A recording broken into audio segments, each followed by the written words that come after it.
estão, queridas irmãs e irmãos? Boa noite a todos. Que a paz do nosso Mestre Jesus se instale e permaneça em nossos corações. Todos nós que aqui estamos, encarnados, desencarnados, já temos essa certeza. Sem a paz de Jesus, a nossa jornada se faz muito mais difícil, muito mais pesada. Então, que possamos sempre optar em estar ao lado dele, apesar das dores, das quedas e das dificuldades, ou com elas também, né, que nos ajudam a ser melhores. Eu agradeço mais uma vez ao convite de estar aqui nessa casa que eu vi nascer, então é uma casa muito cara ao meu coração, tantos corações aqui que são juntos ao meu coração, então mais uma vez obrigada pela confiança e pelo convite. Então hoje nós vamos falar sobre o processo de autocura, o processo de cura e o processo de autocura. E ao falar sobre esse tema, nós nos lembramos, claro, né, do nosso mestre maior, que ao longo da sua trajetória aqui no planeta Terra, ele realizou várias curas que estão relatadas na Bíblia, né? Foram relatadas, portanto, pelos apóstolos. Jesus, nosso mestre maior, o governador do nosso planeta. Então, nós vamos nos lembrar no livro A Caminho da Luz, o livro de Emmanuel, quando ele vai nos relatar que assim que o planeta Terra foi construído, quando uma nebulosa se desprendeu, portanto, do sistema solar para formar o planeta Terra, e isso nós estamos falando de 4 bilhões e meio de anos atrás, Deus, o nosso Pai Criador, entregou a Jesus o planeta Terra, para que ele pudesse governar. E de fato assim é.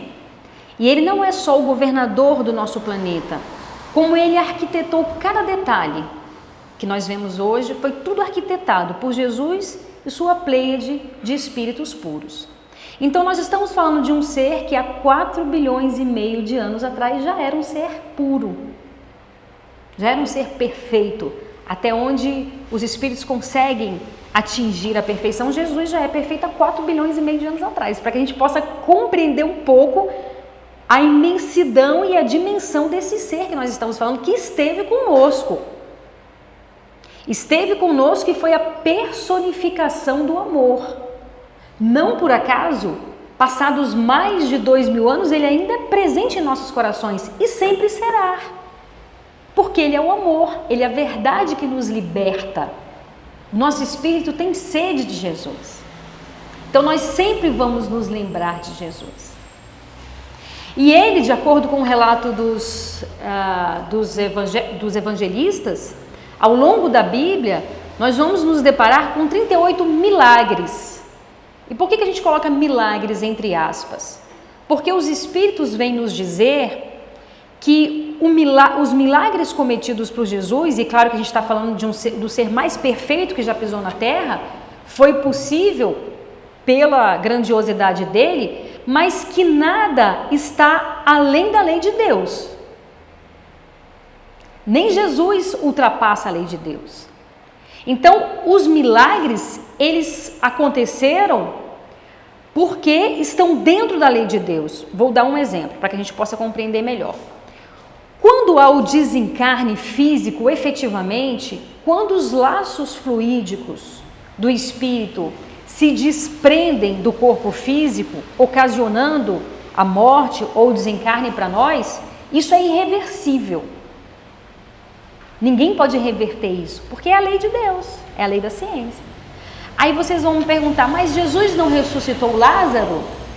Aí nós vamos responder, Lázaro sofria de uma doença chamada catalepsia. Então Lázaro não estava, o processo de desencarne dele não havia se efetivado. E obviamente que Jesus percebeu isso. Então Lázaro não havia desencarnado, ele sofria esse processo de catalepsia. E assim em todos os milagres. Se a gente ainda não consegue explicar hoje, vai ter um dia que a gente vai conseguir explicar. Mas nada está acima da lei de Deus. Pois bem, desses 38 feitos que ele realizou, 20 foram curas. 20 curas relatadas pelos apóstolos, pelos escritores, na verdade, da Bíblia, os evangelistas. Claro que com certeza tiveram muitas mais curas, né? Mas nós vamos nos ater em uma cura. Nós precisamos compreender que a mensagem de Jesus e, sobretudo, a Bíblia é um livro extremamente atual. Extremamente atual. E Jesus sabia que hoje nós estaríamos estudando a Bíblia. Então, quando nós vamos ler as passagens bíblicas, nós temos que entender que ali há todo um simbolismo e uma metáfora onde nós podemos nos colocar naqueles personagens. Por exemplo, quantos de nós já não nos sentimos julgados, condenados e apedrejados pelos outros? Quantos de nós, em diversos momentos da nossa existência, não fomos a mulher adúltera? Que erramos, sim, mas que fomos condenados pelos outros, que fomos apedrejados, talvez não de forma literal.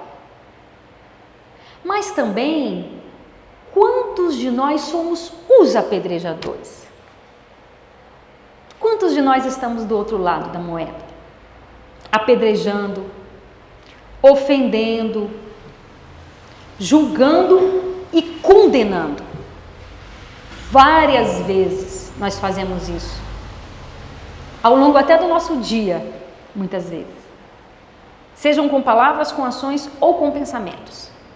Que também é julgar, que também é apedrejar.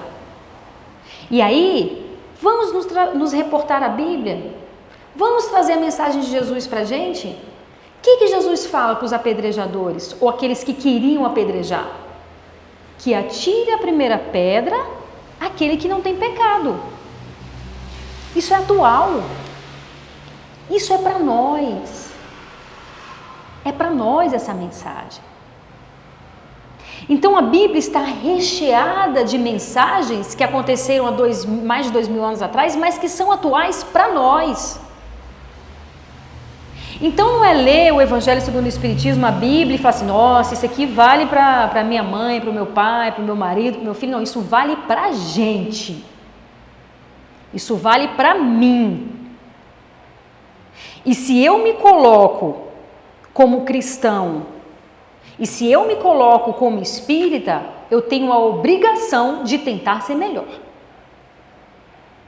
Eu tenho a obrigação de fazer com que essa mensagem que já está na minha mente há mais de 2000 anos, porque a mensagem não é nova para nenhum de nós. Não foi nessa existência que a gente tomou conhecimento da mensagem de Jesus, não. Então eu tenho a obrigação de tentar trazer ela para o meu coração e, sobretudo, para as minhas atitudes. Porque senão, nós vamos começar a nos questionar qual o papel da religião na minha vida. Se não for para me ajudar a ser melhor, repense na sua religião. Isso em todas as religiões. Se o Espiritismo não está me ajudando a ser melhor, eu preciso repensar o papel do Espiritismo na minha vida. Porque existem várias outras religiões. E todas são boas. Não tem religião certa e religião errada.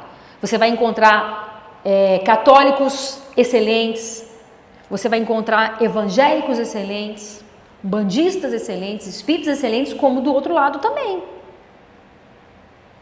Então vamos repensar. Vamos repensar o papel do cristianismo na nossa existência. Porque ficar só lendo, ficar só estudando, é fundamental o estudo. Mas chegou a hora da gente tentar colocar em prática, que é o que Kardec nos fala.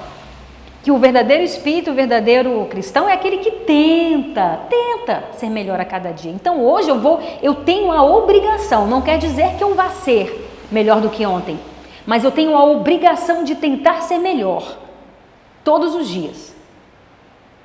E quem é que vai saber se eu estou sendo melhor ou não? Sou eu, é a minha consciência.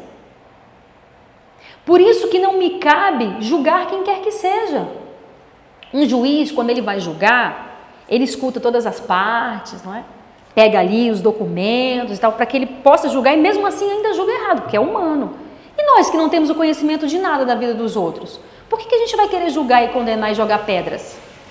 Então por isso que Jesus nos traz a verdade, que atira a primeira pedra aquele que não tem pecado. Se você nunca errou, meu irmão, atire a primeira pedra. Só que todos nós erramos. Erramos ontem, erramos hoje e continuaremos errando, porque faz parte da jornada, faz parte do processo. o recomeçar sempre, mas tentando ser melhor, tentando domar as más tendências que ainda existem dentro de nós. Então nós trouxemos hoje aqui para analisar o relato que nos traz Marcos, no capítulo 10, versículos 46 a 52, que é o cego de Jericó, ou cego Bartimeu, que na verdade não era o nome dele, né? Bartimeu é filho de Timeu. Então nos relata Marcos que Jesus saía de Jericó e encontrou na beira do caminho um cego. E vamos trazer os simbolismos para que a gente possa nos aprofundar nessa mensagem e quando a gente for ler as mensagens bíblicas, nós também tentarmos nos aprofundar, ver o que é de metáfora, de simbolismo, o que aquela mensagem está trazendo para a gente. Então, Jericó, cujo significado significa perfumado, geograficamente ele estava abaixo de Jerusalém, geograficamente. Mas não só geograficamente.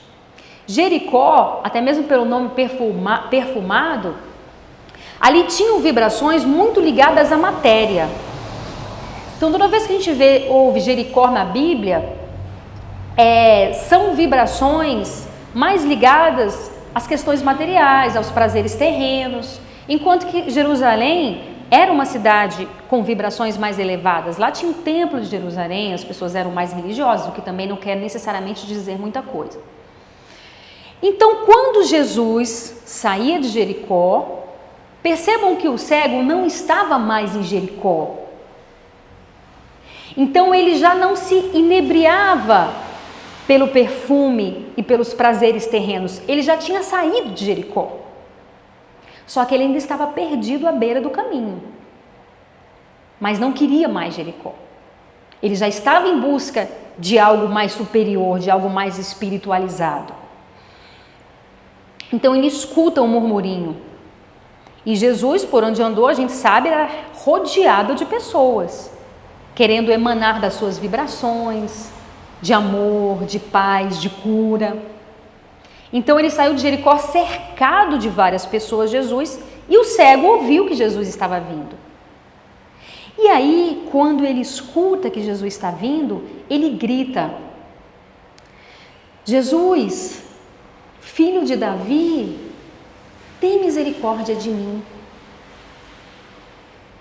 Aquele cego somos nós também, que em vários momentos da nossa jornada estamos perdidos à beira do caminho, rogando para que Jesus nos ajude, rogando para que Jesus tenha misericórdia dos nossos erros e das nossas falhas. E quando ele grita, as pessoas que estavam ao redor dele falam para ele: para, você está atrapalhando, você está sendo inconveniente. Quando a gente inicia esse processo de ir até Jesus, nós encontramos barreiras, várias barreiras, não é isso? Então tem pessoas que falam: mas poxa, numa sexta-feira à noite você vai assistir uma palestra espírita? Tantas coisas para a gente fazer numa sexta-feira à noite, mas a gente está aqui, a gente está nessa busca, a gente está nesse caminho. Existem várias vozes, não só externas, mas vozes internas, as nossas vozes que nos falam: poxa, mas você vai perdoar de novo? Não está vendo que essa pessoa está te fazendo de bobo e você mesmo assim vai ceder mais uma vez? São as nossas vozes, é o nosso homem, a nossa mulher, velho, que ainda quer falar mais alto. E aí, quando as pessoas falam para o cego parar de falar, sabe o que ele faz? Ele grita ainda mais alto. Jesus, filho de Davi, tem misericórdia de mim, grita ele ainda mais alto. E o que acontece? Jesus o escuta. Porque quando nós rogamos do fundo da nossa alma, Jesus nos escuta. Quando nós estamos caídos, na beira do caminho, onde os prazeres terrenos não nos satisfazem tanto quanto antes, e quando nós estamos nessa busca espiritual e quando nós rogamos verdadeiramente, Jesus nos escuta. E Jesus, ao escutá-lo, pede para que ele vá até ele. Então perceba um movimento, que é quando Jesus nos fala: vinde a mim, todos vós que estáis aflitos e sobrecarregados, porque eu vos aliviarei. Tomai sobre vós o meu jugo e aprendei comigo, que sou manso e humilde de coração, e encontrareis repouso para as vossas almas. Porque suave é o meu jugo e leve é o meu fardo. Vinde a mim. Jesus sabia que se tratava de um cego, porque ele sabe de tudo. Ele nos enxerga profundamente. Mas ele fala: vem até mim. Que é o esforço que nós temos que fazer quando a gente está em busca de cura.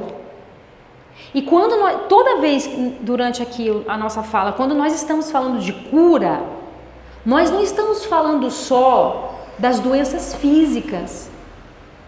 Nós estamos falando das doenças da alma, que estão dentro de nós. A cegueira é uma delas, a cegueira espiritual. Todos nós ainda somos cegos espiritualmente falando. Nós ainda não enxergamos verdadeiramente o real motivo da vida, o real motivo da nossa existência, por que estamos aqui. Há uma cegueira dentro de nós, assim como o cego de Jericó. Então Jesus o conclama a ir até ele. E outras pessoas que também estavam ao lado dele o animam e falam: anima-te, Jesus te escutou e ele te chama. Que é o outro lado da moeda também, quando nós queremos fazer esse encontro com Jesus. Tanto externamente nós também vamos encontrar pessoas que vão nos incentivar, como internamente, porque nós temos sede de paz. O nosso espírito tem sede de paz. Nós ansiamos pela paz. Então, há esse chamamento dentro de nós e a gente vive nesse conflito. Vou ou não vou? Deixo os prazeres terrenos para lá e vou em busca do meu lado espiritual? E quando falam para ele, portanto, que anima-te, Jesus o chama, vamos até ele para ajudá-lo a ir até lá, o que ele faz? Naquela época nós vamos nos lembrar que os judeus viviam sob o jugo dos romanos. Então as leis eram dos romanos, eles tinham que pagar impostos para os romanos.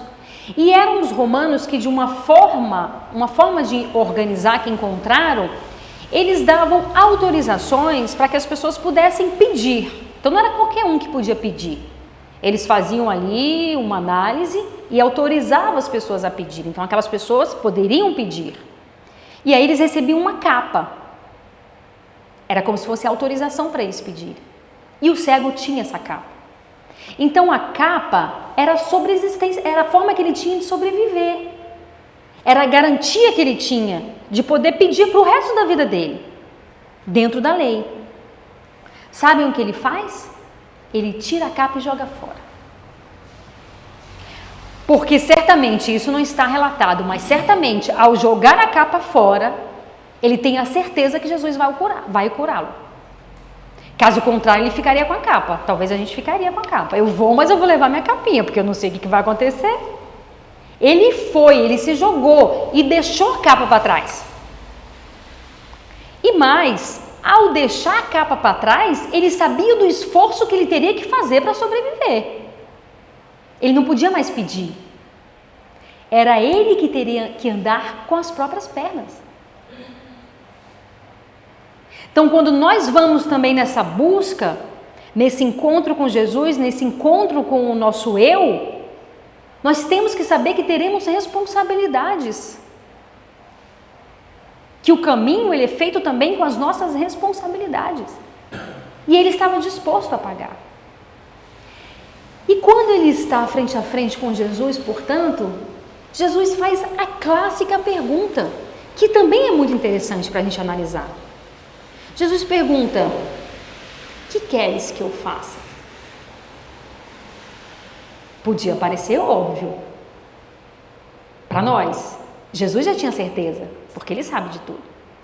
Ele sabe o que o cego queria. Ele poderia ter pedido várias outras coisas, é verdade, mas Jesus sabia o que ele queria. Só que no processo de cura, a gente tem que ter a certeza do que a gente quer. Inclusive, na psicologia, na psicanálise, a cura se dá pela fala também. Porque quando você fala, você está falando não só para o outro, você está falando para você. E aí o processo de energia e de vibração, ele se concretiza. Porque eu sei o que eu quero. Eu tenho certeza do que eu quero. E é por isso que Jesus, em vários momentos, ele pergunta: o que queres que eu faça? Não por não saber, porque ele sabia, mas era necessário ele ouvir do pedinte. Se Jesus estivesse hoje na nossa frente e fizesse essa pergunta, o que será que nós responderíamos? O que queres que eu faça? E o cego respondeu: Mestre, eu quero enxergar. Poderia ser a nossa resposta, talvez a mais sábia de todas: Senhor, que eu enxergue aquilo que eu ainda não consigo enxergar. Que eu enxergue, sobretudo, as minhas características que me prejudicam de enxergar. O meu orgulho, o meu egoísmo, a minha vaidade. São sentimentos que estão ainda dentro de nós e que nos cegam. Que faz com que nós achemos, como foi dito aqui, que nós somos melhores, que nós estamos certos, que a nossa religião é a certa, que a outra é errada. Somos todos cegos. E Jesus cura o cego. E o cego, portanto, segue, de acordo com Marcos, a sua trajetória. Então nós trouxemos essa cura de Jesus para que a gente possa fazer essa análise, porque a cura e a autocura, portanto, o mecanismo e os instrumentos são absolutamente os mesmos. Nós precisamos enxergar as nossas dificuldades para que a gente possa, portanto, realizar essa cura. E no livro Plenitude, de Joana de Ângeles, que nós trouxemos aqui para que a gente possa analisar, no capítulo 9 é exatamente o processo de autocura, onde ela aqui vai nos relatar. Só um minuto, deixa eu pegar aqui para que a gente possa ler e juntos vamos compreender essa fala de Joana. Livro Plenitude, portanto, capítulo 9, o processo de autocura. Então, olha só o que ela vai nos dizer. A criatura humana possui inexplorados, valiosos recursos que guardam a canalização conveniente. Entre eles, a bioenergia, que certamente era usada por Jesus para praticar as curas. A bioenergia é a fonte de inexauríveis potencialidades que o desconhecimento e a negligência direcionam em sentido equivocado, malbaratando inconscientemente forças preciosas. Então, o que Joana está dizendo aqui? Que todos nós temos esse poder dentro da gente. Porque, percebam, nós fomos criados por Deus, que é a força suprema de todas as coisas. Então, a essência divina está dentro de cada um de nós. E Jesus nos fala, quando chegou até ele um pai com um filho obsidiado e fala para ele: mestre, tende piedade do meu filho, porque ele está louco. Às vezes ele cai no fogo, às vezes ele cai na água. E eu estive com os seus apóstolos e eles não conseguiram curá-lo. E Jesus então chama, que é mais um relato de cura no Evangelho. Jesus chama, portanto, esse jovem e o cura. Retira, portanto, os obsessores, né? E aí, em um determinado momento, que os apóstolos estão a sós com Jesus, eles perguntam: mestre, por que nós não conseguimos curar? Eles tentaram, mas não conseguiram. Então Jesus fala: porque a fé de vocês é pequena.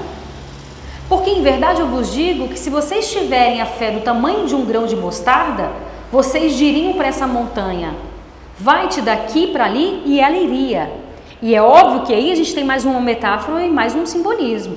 Jesus não está falando, obviamente, das montanhas físicas, mas das montanhas espirituais, dos obstáculos e das dificuldades. No Evangelho eles vão dizer, está dizendo do orgulho, do egoísmo. Então Jesus fala que se vocês quisessem, vocês poderiam fazer o que eu faço e muito mais, porque Ele sabe do poder que todos nós temos dentro de nós, que é o que Joana está nos dizendo. Então ela dá nome a esse poder, ela fala que é uma bioenergia que, se canalizada de forma correta, ela pode operar milagres.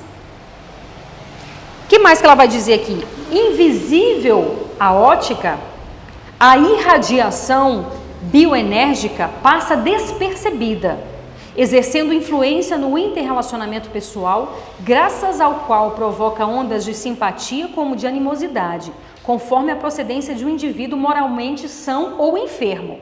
Então é uma energia que está dentro de nós e que, a depender da nossa evolução, ela tem aspectos positivos ou negativos. Porque essa bioenergia, obviamente, ela não é visível aos olhos, mas nós percebemos. Percebemos nas nossas relações. Captada pelo perispírito, nele interfere através do campo que exterioriza, facultando renovar as forças ou perturbá-las de acordo com o tipo de descargas que propicia. Essa bioenergia é responsável pela atração interpessoal que ocorre no campo molecular, celular, gravitacional e universal. Então ela está em tudo, ela está dentro de nós, ela está em todos os lugares, porque é a força vinda de Deus. Semelhante à invisível camada magnética que envolve a Terra e que somente é registrada por aparelhos especiais hoje, né? De igual modo, ela é somente percebida através da paranormalidade ou de câmeras ultravelozes em filmes também ultrassensíveis. A sua ação, todavia, é de mais fácil registro na emotividade. Nas áreas afetadas por enfermidades, pelas reações psicológicas que provocam nos relacionamentos humanos. Referindo-se aos fenômenos que produzia Jesus, o excelso curador foi peremptório, afirmando: vocês podem fazer coisas maiores do que essas se quiserem. E aqui a gente faz um parêntese. Existem doenças físicas que estão programadas no nosso processo reencarnatório. A pessoa, portanto, tem que passar por aquela doença. Mas percebam que a nossa existência, assim como nós, ela é dinâmica. As coisas estão num dinamismo. Então, não existe coisas imutáveis na lei de Deus. E aí eu vou dar um exemplo para vocês, que é relatado no livro de André Luiz, não vou recordar o livro agora, me perdoem, que ele vai nos relatar a história de um senhor que lá na espiritualidade, ao planejar, ao participar da organização do planejamento reencarnatório dele, por conta de atitudes do passado, ele se propôs a perder o braço todo em um acidente quando reencarnasse. Então, ele nasceu com um corpo perfeito e lá ele se propôs até mesmo para que ele pudesse se perdoar das falhas do passado. Então constava lá na programação dele que ele faria isso. Ocorre que, ao reencarnar e ao longo da sua trajetória, isso iria acontecer lá quando ele tivesse uns 40 anos. Ao longo da sua trajetória, ele foi um cara muito bom, na medida que a gente pode ser bom. Então foi o cara que sempre tentava andar no caminho bem, no caminho correto, no caminho do amor, ajudava as pessoas. Todo mundo que vinha até ele sempre estava disposto a ajudar, na medida em que ele pudesse, ele ajudava. Foi um cara que entendeu a lei do amor. Porque percebam, nós não estamos aqui para sofrer, a gente está aqui para aprender, é diferente, bem diferente. Se um estudante estudar para a prova dele, ele vai passar pela prova, mas a prova não vai ser um momento de dor. Vai ser tranquilo, porque ele se preparou para aquele momento, mas a prova está lá. E a prova vai ser a mesma.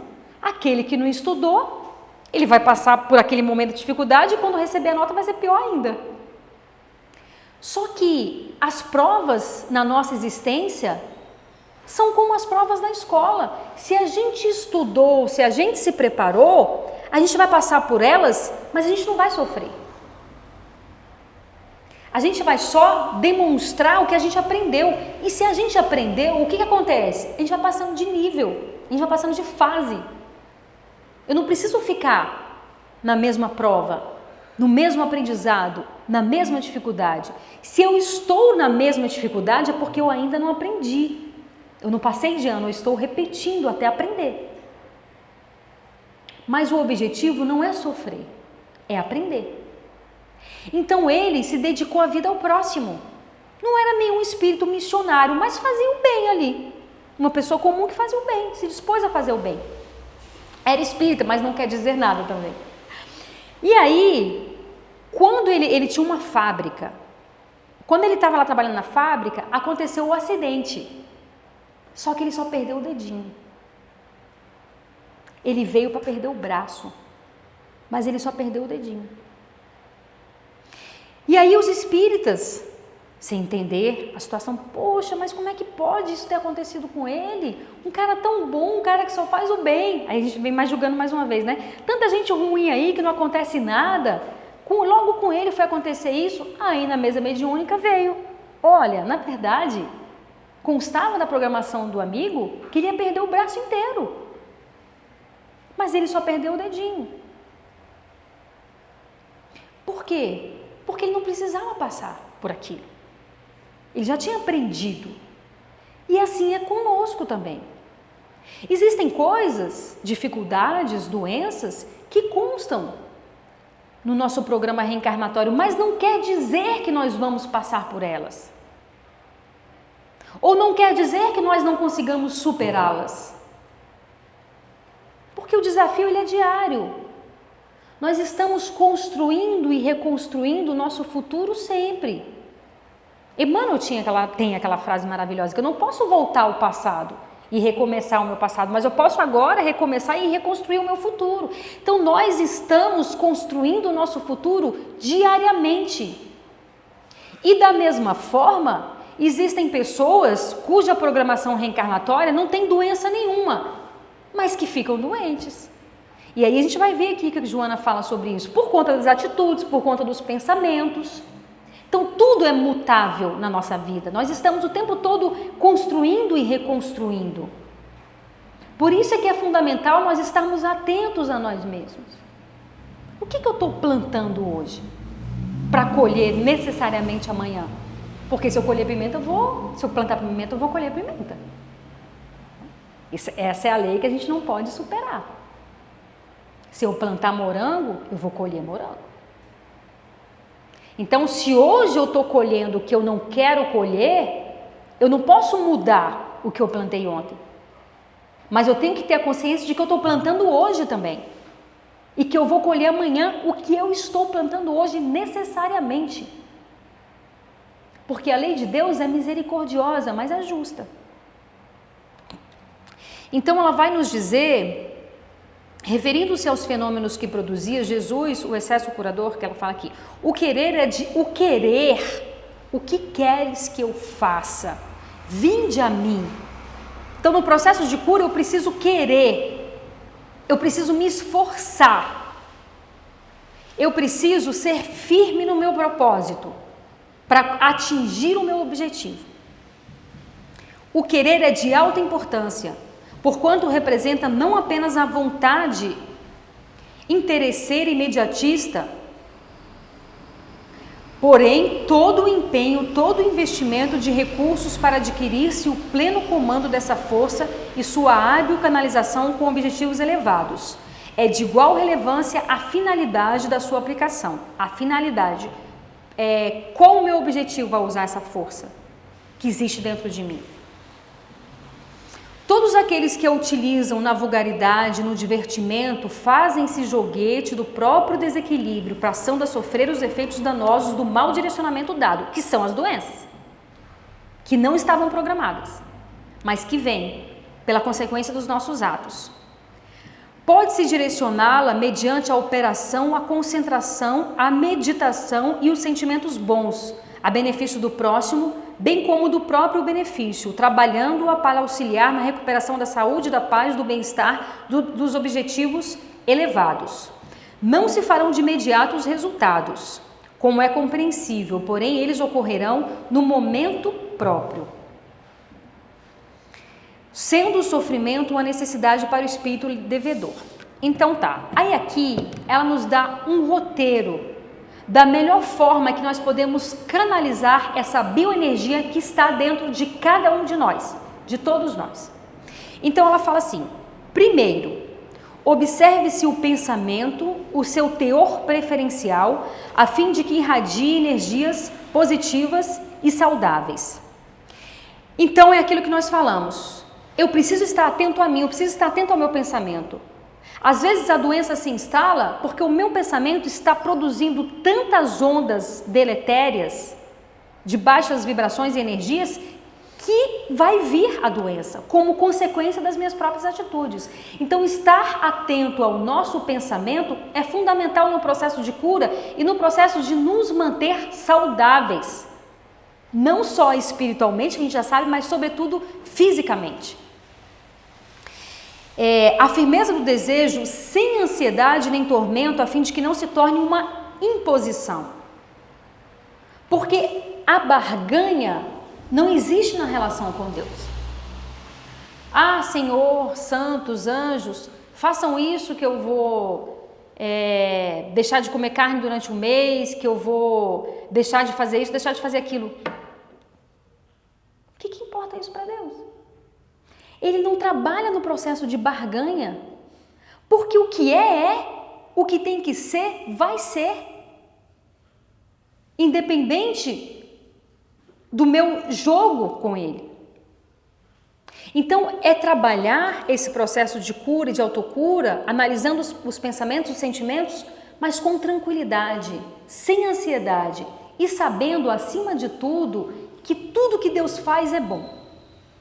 Tudo que Deus faz é bem. Até a doença, Renata, até a doença. Porque muitas vezes a doença do corpo físico faz parte do processo de cura do espírito. Jesus não curou todos que o procuraram. Porque ele sabia que vários precisavam daquela doença para curar o espírito. E eu pergunto a vocês, nós estamos aqui para curar o quê? O nosso espírito. Então, se a doença vem a nosso benefício, não vai adiantar barganha. Não vai adiantar barganha. Porque nós enxergamos aqui, Deus enxerga lá. E não acontece nada se não for com a permissão dele, não é isso que Jesus nos fala? Nenhuma folha de uma árvore cai se não for da permissão de Deus. Tudo que acontece é pela permissão de Deus, até a doença, para o nosso bem. Perguntaram para Chico no Pinga Fogo que ele tinha uma doença seríssima no olho, saía sangue desde cedo, sangrava, doía, e perguntaram para ele, Chico, por que o Dr. Fritz não te cura? Já que ele realiza tantas curas, por que o Dr. Fritz não te cura? E é interessante, depois vocês procuram no Pinga Fogo. Então ele vai dizer que esse processo de cura, ele vai falar sobre o processo de cura. Aqui são realizadas várias curas espirituais. Nos centros espíritas, nos lares evangélicos, católicos, umbandistas. Porque aqui nós estamos nos abrindo para a espiritualidade, para que a espiritualidade possa agir. É o nosso pensamento que Joana fala. Se o meu pensamento estiver com frequência baixa, como que a espiritualidade vai agir para me ajudar, para me curar? Não vai. Eu preciso estar aberto, eu preciso entrar em sintonia para que esse processo de cura aconteça. Então ele vai dizer que as curas acontecem nesses ambientes propícios, ele vai dizer que as curas acontecem durante o sono, mas no caso dele, ele fala que ele percebeu toda a humildade dele, né? Ele percebeu que a doença do olho dele era como se fosse um freio para o espírito dele, segundo ele. Que ele percebia que quando ele saía um pouco do caminho reto, o olho começava a doer.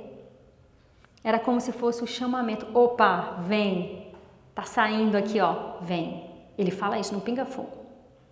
Então, toda vez que eu quero, muitas vezes, sem me dar conta, sair, o olho dói. Olha a doença curando o espírito. Ponto 2, que ela nos fala. Manter sintonia mental com a fonte do poder. Qual é a fonte do poder? Deus. Manter em sintonia mental com a fonte do poder. Todo amor procede de Deus. Eliminar todo e qualquer sentimento de revolta, acreditar na justiça e no amor de Deus, na sua misericórdia.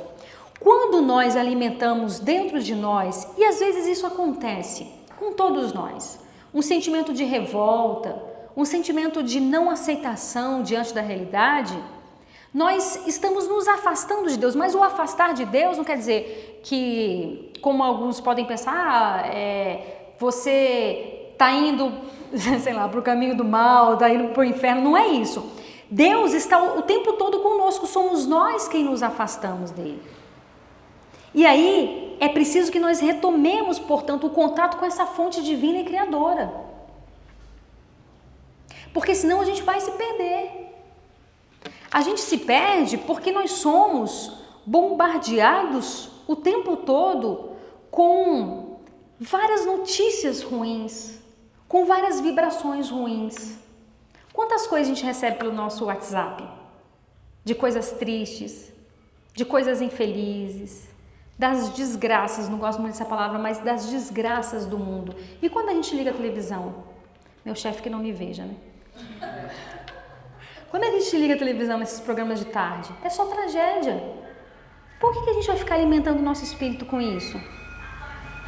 Por quê? Por conta do meu trabalho, eu fazia parte de um grupo de polícia, né? Para receber as informações e tal. E ali eles relatavam o dia a dia deles. Então era cada coisa que eu falei, com licença, me desculpe, mas vou ter que sair, porque aquilo estava me fazendo mal. Você receber imagens, você receber vídeos das maldades humanas, das coisas ruins que acontecem, isso nos coloca, e o planeta está nessa vibração mais baixa por conta do processo de transformação planetária e faz parte que isso aconteça, mas nós temos que contribuir individualmente e coletivamente para aumentar essas vibrações. A gente tem que contribuir e a gente pode contribuir. Poxa, em vez de eu repostar, em vez de eu compartilhar coisa ruim, compartilha coisa boa. Tem tanta coisa boa acontecendo no mundo. Tem tantas coisas boas nas redes sociais mesmo. Na internet como um todo, tanta coisa boa. É um instrumento que você pode utilizar de uma forma tão positiva. Agora que eu estou estudando, tanta coisa que você tem acesso ali, é tanta informação. Então é um universo que em si ele é neutro.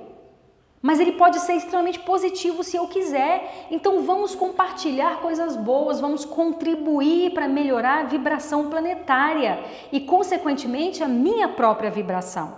A paz no mundo começa em mim.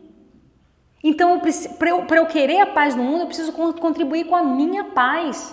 Então, nesse momento de tantos bombardeios, de tantas notícias ruins, de tantas coisas ruins, façamos diferente. Façamos a diferença, não é querer ser melhor do que ninguém, porque nós não somos melhores do que ninguém, mas é querer ser melhor do que a gente mesmo, a cada dia, a cada momento. E aqui ela vai trazer a questão física também, porque a questão espiritual ela é fundamental, a questão emocional ela é fundamental. Quando Jesus nos conclama lá atrás a perdoar e a amar o próximo, é para o nosso próprio bem. E aí hoje, o que a ciência diz? Meu amigo, se você não perdoa, se você guarda rancor, se você guarda mágoa, se você guarda raiva, a probabilidade de você adoecer é muito grande.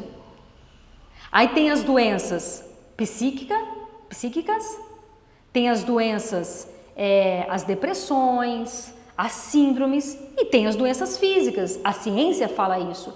Que o câncer, entre outras, ou melhor, que a raiva, entre outras coisas, provoca o câncer.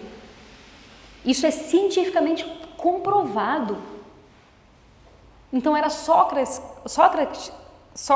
que dizia: eu carregar ódio de alguém é como eu tomar goles de veneno querendo matar outra pessoa. Eu estou matando quem? A mim mesmo. Eu estou envenenando a mim mesmo. Então, o que me envenena é mais o que está dentro de mim do que o que está fora. Foi o que foi dito aqui pela nossa irmã. Nós somos responsáveis. Nós somos os responsáveis pela nossa saúde, pela nossa doença. Ah, Renata, mas eu adoeci porque você não sabe o que a pessoa me fez. O que a pessoa te fez, ela que vai ter que arcar com o que ela fez. Mas o que acontece da porta do meu coração para dentro é responsabilidade de quem? Eu pergunto a vocês. Responsabilidade minha. No meu templo sagrado, na minha mente, no meu coração, no meu espírito, o que eu permito entrar é responsabilidade minha. Sou eu quem abro a porta. Sou eu que permito, independentemente do que o outro tenha feito. Ele vai arcar com o que ele fez, assim como nós vamos arcar com o que nós fizemos. Então sou eu quem dou a permissão. Ela vai nos dizer, portanto, que é necessário, nesse processo de cura e de autocura, cuidar do descanso, que aí é a questão física. É necessário cuidar do descanso, da dieta, da higiene, mantendo as ordens das atividades. Então, hoje é muito interessante. Toda vez que eu, converso com um médico sobre qualquer doença, ele sempre fala alimentação e exercício físico. Qualquer doença. Seja do câncer, do diabetes, do colesterol alto, tudo. É alimentação e exercícios físicos. Olha a minha responsabilidade. Ou seja, os meus pensamentos, a responsabilidade de quem? É minha. Os meus sentimentos, a responsabilidade de quem? A responsabilidade de quem? É minha. A minha alimentação, o meu exercício físico. Percebam que eu estou no comando. Se eu não estou, eu tenho que estar. Porque passar a vida responsabilizando os outros, nós não vamos sair do lugar. Nós ficaremos parados em mais uma encarnação. Quantas outras, meu Deus, nós permanecemos estagnados? Várias. Então, com o conhecimento que nós temos hoje, esse conhecimento é para nos responsabilizar. Não é para que nós nos achemos melhores, porque nós não somos, mas nos traz responsabilidade. Consciência de que a sua trajetória é sua, você que vai dar os passos, você é responsável pelas suas escolhas.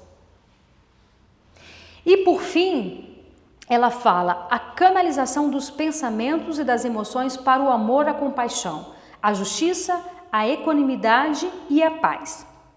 Então parece ser redundante, mas não é. Porque ali ela fala observar o pensamento, manter a sintonia mental, cuidar do descanso da dieta, e aqui é a canalização, ou seja, quando você canaliza, você está usando essa bioenergia que ela fala, que está dentro de nós, que ela diz por meio da meditação, que é fundamental, por meio da prece. Então, a música que eu estou ouvindo me influencia, Renata? Influencia, claro que influencia. Aqui hoje a gente estava ouvindo uma música clássica linda. A gente pode colocar música clássica no nosso carro, ou em qualquer outro lugar que a gente quiser. Então são pequenas atitudes que fazem toda a diferença na nossa trajetória, na nossa existência. Toda a diferença. Trazendo sempre a responsabilidade para mim. Eu sou responsável. E isso não deve ser algo pesado. Pelo contrário, isso tem que ser leve. É a responsabilidade que liberta. Sou eu que vou ter que responder à minha consciência. Então, que ótimo! Esteja atento a você, não ao vizinho ou ao colega de trabalho. Fique focado em você, de preferência o tempo inteiro. Aí, nós vamos trazer aqui uma passagem que está no livro Contos e Apólogos, escrito por Humberto de Campos, irmão X, e psicografado por Chico Xavier. Então é uma conversa entre Jesus e os apóstolos. E eu vou pedir para vocês prestarem atenção. Atendendo a certas interrogações de Simão Pedro, nosso querido Pedro, no singelo agrupamento apostólico de Cafarnaum, Jesus explicava solícito: destina-se a boa nova, sobretudo, a vitória da fraternidade. Nosso Pai espera que os povos do mundo se aproximem uns dos outros e que a maldade seja esquecida para sempre. Não é justo se combatam as criaturas reciprocamente, a pretexto de exercerem domínio indébito sobre os patrimônios da vida, dos quais somos todos simples usufrutários. Jesus continua: operemos assim contra a inveja, que ateia o incêndio da cobiça, contra a vaidade, que improvisa a loucura, e contra o egoísmo, que isola as almas entre si. Naturalmente, a grande transformação não surgirá de inesperado. Aos poucos, né? A natureza não dá saltos. Santifiquemos o verbo que antecipa a realização. No pensamento, mais uma vez Jesus dizendo, no pensamento bem conduzido e na prece fervorosa, receberemos as energias imprescindíveis à ação que nos cabe desenvolver. Interessante que bate exatamente com o que Joana está dizendo. A paciência no ensino garantirá êxito à sementeira. A esperança fiel alcançará o reino divino e a nossa palavra, aliada ao amor que auxilia, estabelecerá o império da infinita bondade sobre o mundo inteiro. Em face de pausa natural que se fizera, espontânea na exposição do mestre, Pedro interferiu perguntando. Teve uma brilhante ideia, o Pedro. Senhor, as tuas afirmativas são sempre imagens da verdade. Compreendo que o ensino da Boa Nova estenderá a felicidade sobre a terra. No entanto, não concordas que as enfermidades são terríveis flagelos para a criatura? E se curássemos todas as doenças? Pedro fala com Jesus. Se proporcionássemos o duradouro alívio a quantos padecem as aflições do corpo, não acreditas que assim instalaríamos bases mais seguras para o reino de Deus? E Filipe complementou: grande realidade. Não é fácil concentrar ideias no alto quando o sofrimento físico nos incomoda. É quase impossível meditar nos problemas da alma se a carne permanece abatida de acharques. Outros companheiros se exprimiram apoiando o plano de proteção integral aos sofredores. Então eles se exaltaram ali naquela ideia maravilhosa de curar todo mundo, absolutamente todo mundo. Jesus aguardou que eles se asserenassem mais uma vez. Louvando a piedade, comunicou aos amigos que no dia imediato, a título de experiência, todos os enfermos seriam curados antes da pregação. Então Jesus falou: então beleza, já que todos vocês estão querendo isso, vamos ver o que vai acontecer. Eu aceito o desafio. Vamos ver, a título de experiência, vamos fazer isso. No dia seguinte, desde manhãzinha, o médico celeste, acolitado pelos apóstolos, impôs suas milagrosas mãos sobre os doentes de todos os matizes. No curso de algumas horas, foram libertados mais de 100 prisioneiros da sarna, do cranco, do reumatismo, da paralisia, da cegueira, da obsessão. Todo mundo que estava ali foi curado. Os enfermos penetravam o gabinete improvisado ao ar livre, com manifesta expressão de abatimento, então entravam lá, meio que no consultório que ele fez, ao ar livre. Entravam lá todos abatidos e voltavam jubilosos, curados. Tão logo reapareciam de olhar fulgurante, restituídos à alegria, à tranquilidade e ao movimento. Formulava o Pedro o convite fraterno para o banquete de verdade e luz. Então, quando eles saíam, quando eles estavam curados, Pedro os convidava. O mestre, falava Pedro, daqui a instantes falará com respeito à beleza da eternidade e à glória do infinito. Demonstraria o amor e a sabedoria do Pai e descortinaria horizontes divinos da renovação, desvendando os segredos do céu para que o povo traçasse luminoso caminho de elevação e aperfeiçoamento na terra. Os alegres beneficiados, contudo, se afastavam, apressados, entre frases de agradecimento e de desculpa. Declaravam-se alguns ansiosamente esperados no ambiente doméstico e outros se afirmavam interessados em retomar certas ocupações vulgares, mas com urgências.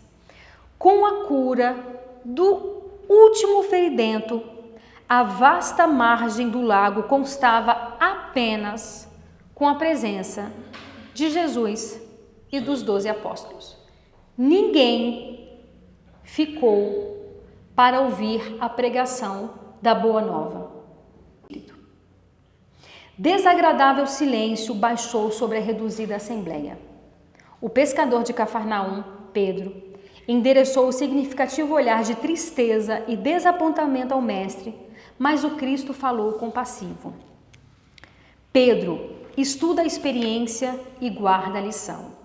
Aliviemos a dor, mas não nos esqueçamos de que o sofrimento é criação do próprio homem, ajudando-o a esclarecer-se para a vida mais alta. E sorrindo expressivamente arrematou: a carne enfermiça é remédio salvador para o espírito envenenado. Sem um bendito aguilhão da enfermidade corporal, é quase impossível tanger o rebanho humano do lodaçal da terra para as culminâncias do paraíso. Então, muitas vezes, é pelo processo de dor e de doença que nós vamos nos despertar para a verdade eterna do nosso espírito. Jesus curou fisicamente todos ali, mas nenhum ficou para ouvir as verdades que emanavam dele. Certamente, se eles não tivessem sido curados, eles ficariam para ouvir Jesus. E eles receberiam a bênção das palavras de Jesus. Então busquemos sim a cura para o nosso corpo físico, busquemos sempre a cura para o nosso espírito, mas sabendo que Deus não erra. E muitas vezes é pelo processo de dor e da doença que nós vamos buscar o que verdadeiramente importa para o nosso espírito. Muito obrigada, meus irmãos, que Jesus nos abençoe.